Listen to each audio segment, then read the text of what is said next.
Welcome to Down the Dopamine Hole. I am Dr. Amy Guertin. This week's episode is going to be a little bit different than previous episodes. For those of you that are not aware, I am also a psychology professor, and last week was final exams week. And final exams week is always awful. The amount of work that I have to do is pretty tremendous. So I decided that this week I was going to do an episode on something that I'm more familiar with rather than doing an episode on something that I have to do a pretty significant amount of research on.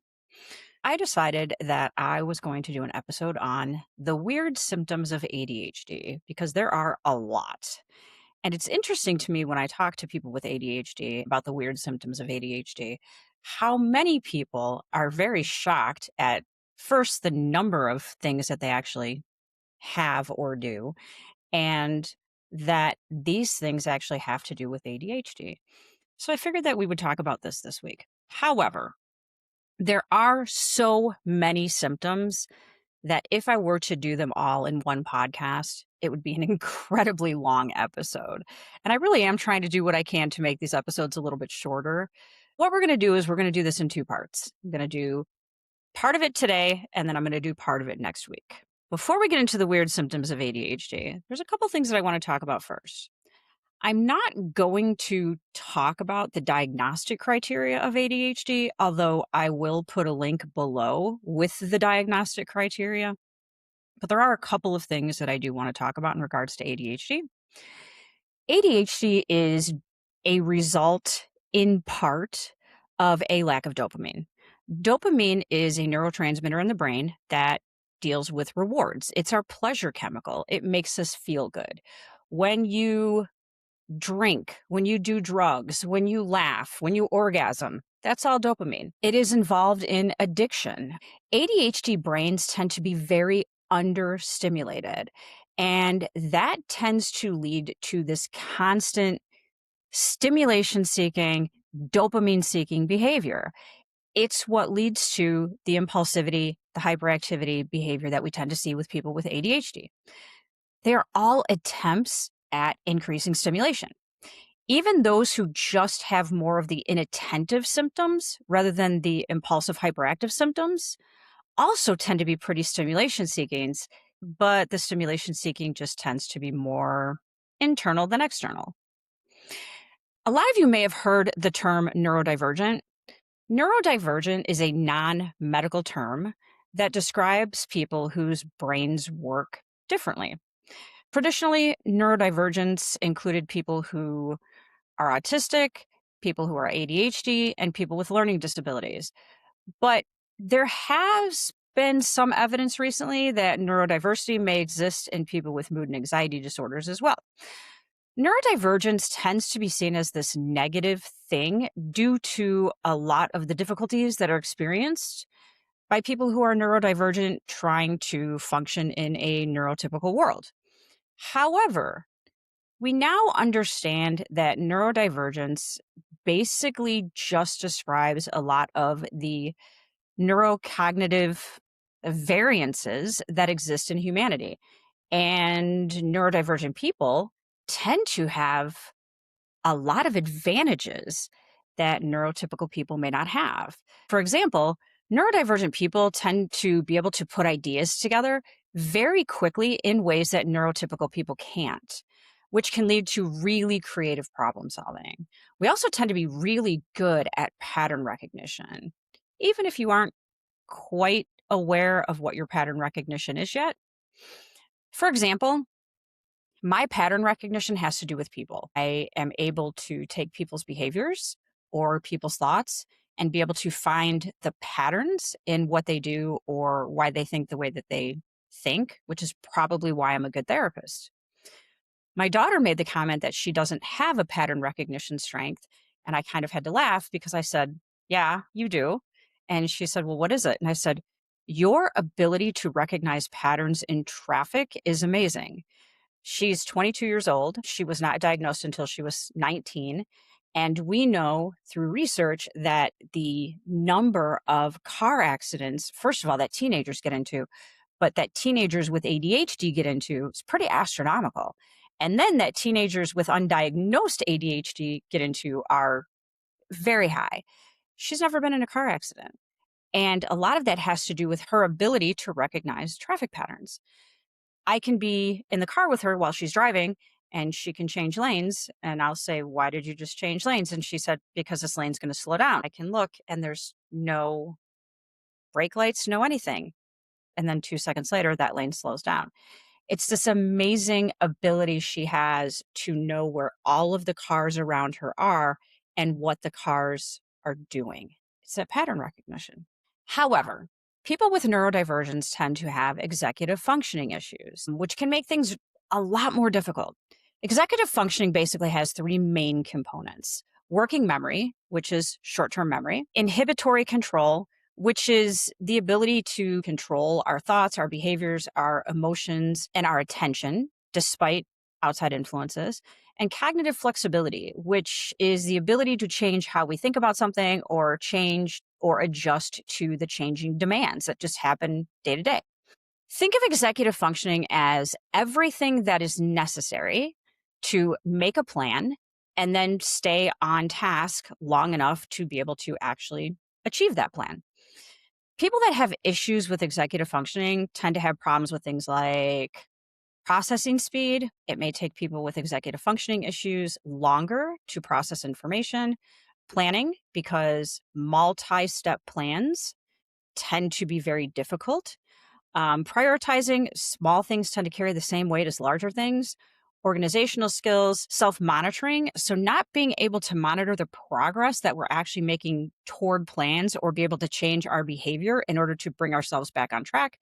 And emotional regulations. Our emotions tend to be more extreme. Another thing that I kind of want to explain, which will help understand some of these weird symptoms of ADHD, is what actually motivates ADHD people.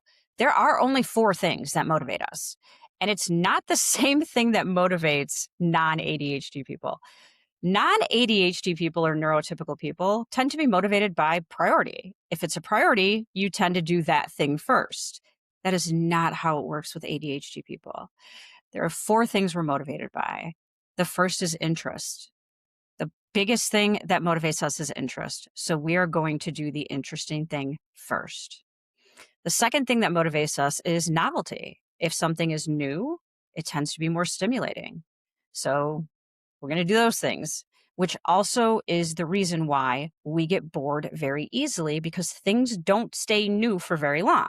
The third thing is challenge. We like to be challenged. A lot of that, again, is because when something is not challenging, it's not stimulating. Therefore, it's boring, and then we don't like it. And finally, the last thing is urgency, which is the biggest reason why we tend to procrastinate. It's not a conscious thing. It's that there is no motivation, there is no reward for a lot of the things that we do. We are going to put it off until we absolutely can't put it off anymore. And then that's when we're going to be motivated to do it. So now let's talk about the weird symptoms of ADHD. I'm going to explain the symptoms. I'm going to try to give at least a little bit of an understanding of why these things happen also. Periods of intensely low motivation and procrastination, which is also known as ADHD paralysis. And that has to do with things like I said, there's no motivation, there's no reward. This is a type of internal hyperactivity. It's also called noisy brain. It makes task initiation or starting things very, very difficult. It can also look like depression. Hyperfocus. People think that ADHD is not being able to concentrate on anything, but yet we can have periods of hyperfocus where we can focus on something for such a long period of time that we can literally forget everything around us. The problem is that we can't hyperfocus on the things that we should hyperfocus on. So we can't always hyperfocus on work or schoolwork. We tend to only be able to hyperfocus on those things that interest us or are new or are challenging. One of the problems with hyperfocus is this tends to lead to us taking on new hobbies and then learning every single thing there is to learn about that hobbies, and then often buying everything that there is to buy in order to do that hobby, but then giving up that hobby just as quickly because once we learn everything about it. It is no longer interesting, it's no longer new, and it's no longer challenging. Unfortunately, this can also happen with relationships. There's school issues. A lot of people with ADHD did not do well in school and did not like school. However, there are a fairly large number of us that actually liked school. And the reason is because we were constantly learning something new. That newness and that challenge of school tended to make it interesting. There's this stereotype that every ADHD person did not do well in school. It's not necessarily the case. A problem with those of us that were good in school is that we often didn't get diagnosed until much later. There's another stereotype that everybody with ADHD is extremely unorganized, and that's not necessarily the case either. As we get older, we learn to compensate for a lot of the issues that caused us problems. And so there are some people who are extremely organized and very meticulous, and that's how they've learned how to deal with that issue of ADHD. A lot of the disorganization and the missing details has to do with the working memory issues. Being able to come up with ways to deal with those working memory issues tends to help people to not deal with a lot of the issues of ADHD. Our emotions tend to kind of be one extreme or the other. So we can either be too emotional or we can kind of feel nothing at all. Dealing with emotional dysregulation for our entire lives tends to give people a really good ability to just kind of shut everything off. When you get to the point of where you feel too much for too long of a period of time, we kind of shut down and we just turn it all off. So there tends to be too many emotions or not enough emotions. People with ADHD have most likely already been diagnosed with a mood or anxiety disorder. 50% of people with ADHD have an anxiety disorder, and about 50% of people with ADHD also have a mood disorder. It is not uncommon to see people with all three. We tend to call it the trifecta. I have a client of mine that calls it the unholy trinity. I told him that that's fantastic, and I'm stealing that one. We tend to have delayed sleep phase syndrome. And what this means is with people with ADHD, we tend to produce melatonin later in the day than other people, which means that we tend to be night owls because it takes us longer to get tired at night. An average bedtime for people with ADHD is around 1 a.m. And that tends to cause problems then when we have a kind of normal society that expects us to get up at 6 or 7 a.m. and start our day at 8 or 9 a.m. Due to stimulation seeking, there's probably a good chance that there's some type of an addiction issue, whether it is substance abuse, eating, shopping, gambling, sex, gaming, something like that. There's a good chance that there's some type of an addiction issue. ADHD people tend to have intrusive thoughts. A lot of those intrusive thoughts tend to be anxiety based. Things like the things that you know that you're supposed to do, but you haven't been able to get yourself to do yet, or the things that you know you have to do the next day, which can interfere with our ability to sleep. Sometimes we think about embarrassing things that we've done in the past, even possibly a long time in the past. Another weird symptom is rejection sensitive dysphoria. Nobody likes rejection. Like, I don't know of anybody that says, oh, I love to be rejected. But for people with ADHD, being rejected can actually be physically painful. It is so much harder for people with ADHD than it is for other people. This includes real or imagined rejection. This can include constructive criticism, and it also includes self-criticism. It can be something as simple as texting somebody and not having them text you back right away. Another weird symptom is forgetting your basic needs, like your basic physical needs, like eating. People can get so hyper focused on something that they honestly forget to eat. It's not unheard of for people to go 12 or 16 hours without eating, and then all of a sudden realize that they're starving. People don't realize that they're thirsty until they are really thirsty. People don't realize that they have to go to the bathroom until they really have to go to the bathroom. And that is actually called interoception. And interoception is the signals that we get from our body letting us know what our bodily functions or our bodily needs are. And very often we don't have very good interoception signals. Time blindness. Time blindness involves multiple things. It involves not knowing how much time has passed.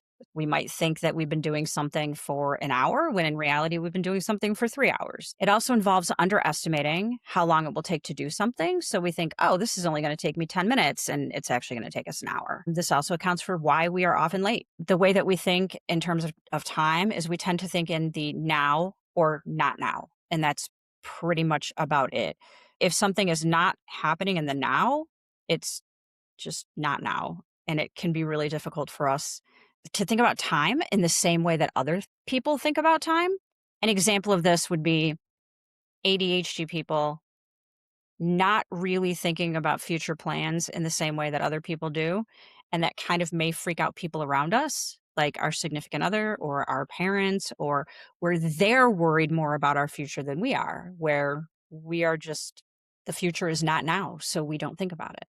Being clumsy or accident prone or having been as a child, this has to do with our proprioceptive and our vestibular sense, which has to do with knowing where our body is in space and our sense of balance.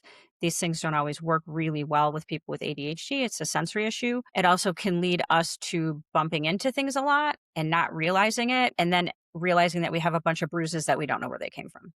Your report card had a lot of but statements on it. So, great student, but talks a lot. Very creative, but doesn't follow directions well. Very bright, but loses homework. A lot of those types of things. Another weird symptom is that your eyes randomly unfocus when you're looking at something close up or looking at a screen. This is called accommodative dysfunction, and it's not technically a part of ADHD, but it's frequently co occurring with ADHD. And that is due to the eyes having problems working together for near tasks. A lot of people with ADHD tend to be diagnosed with nearsightedness. This happens to me, but it happens in a little bit of a different way. That's kind of weird. So you guys can let me know if this happens to you too. But what happens, especially when I'm tired or I've been looking at a screen for a long time, is it will unfocus, but my eyes will actually kind of go back and forth just really quickly and only for about a second. And then it's fine. But it's just something that has kind of happened for a long time. Sitting in your car for a long time before you go into work or before you go into a store, or especially before you go into your house after you come home from work. A lot of this has to do with task switching, which we have a problem with. We have a problem going from one task to another task.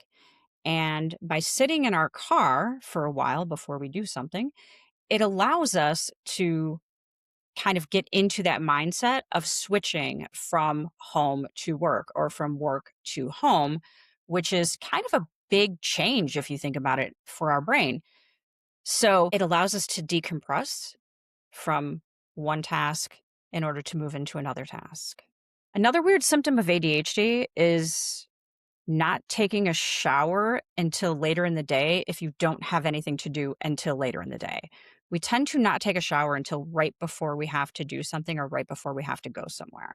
There's a couple of reasons for this. Whatever it is that you're doing, whatever it is that you're engaged in, you have to stop that in order to go take a shower. That again is task switching, which can be difficult for us. Another reason is because there's a lot of steps to taking a shower. We have to go pick out all of the individual pieces of clothes that we're going to wear. We have to then, turn on the shower. We have to get in the shower. We have to, get out. We have to dry off. We have to get dressed. We have to brush our teeth. We have to put deodorant on. Wait, I did that in the wrong order, but you know what I mean. So there's all of these steps that we have to take. And a lot of times we will think about these steps before we actually get up to even do the thing, which is taking a shower. And sometimes thinking about all of those steps becomes overwhelming. And so we will put it off and put it off and put it off. Another thing that comes along with taking a shower is the sensory issues. So even though we know that it's going to feel good to take a shower, some people can have issues with taking a shower or even taking a bath because a shower can actually be painful for people if their sensory issues are bad enough. Or even taking a bath, even if the water might feel good, it's still such a change on your body that it can be really disconcerting for people. Another weird symptom is a lack of object permanence. Object permanence basically states that you know something exists in the universe even if you can't see it. It's something that happens in infancy. Really easy way to tell if a baby's reached object permanence, just take their toy and put it underneath a blanket. And if they haven't reached object permanence, they won't even reach for the toy. And if they have reached object permanence, then they will pull the blanket up and then they will get the toy out from under the blanket. The problem with ADHD people is, yes, we know that something still exists in the world, but we tend to have problems with object permanence. If we can't see something, we tend to forget about it. This is one of the reasons why we tend to lose things. This is one of the reasons why we tend to have problems with organization. Unless we see something that says you have a doctor's appointment on this date at this time, we're not going to remember that doctor's appointment. If we use an organizational system that becomes habitual, where we look at something, multiple times a day, like an iCalendar or a Google Calendar or something like that, then we have to figure out some way that we can actually look at something, whether it's sticky notes, whether it's an electronic calendar that is put somewhere that we look at, like whatever the case may be. It's also one of the reasons why once we have something in a certain spot in our house, we stop seeing it. Like, we just don't notice it anymore. It's a good reason to move things around in your house if you want to continue to see them. This also applies to people. If there are not people that are in our lives regularly, but there are people that we talk to kind of on an every once in a while basis, we will forget that those people exist. We will not be the ones that reach out to those people. Those people are going to be the ones that reach out to us. This also can make it very difficult to clean because as we are cleaning, we will find something that we forgot that we had, and then we have a tendency to get distracted by it. So, object permanence tends to make things a little bit difficult. Another weird symptom is that for us, the internet is a black hole, and this has to do with our distractibility and our hyperfocus. So we can go on the internet for something, we can get very hyper-focused on something. We are also naturally curious, so we can see something that strikes our curiosity, and then we will click on another link, which will bring us somewhere else, which will then make us click on another link, and it literally becomes a black hole. I've always said the internet is an incredibly wonderful thing, but it's an incredibly horrible thing because I can go online to look something up, and 4 hours later, I know how to walk a giraffe.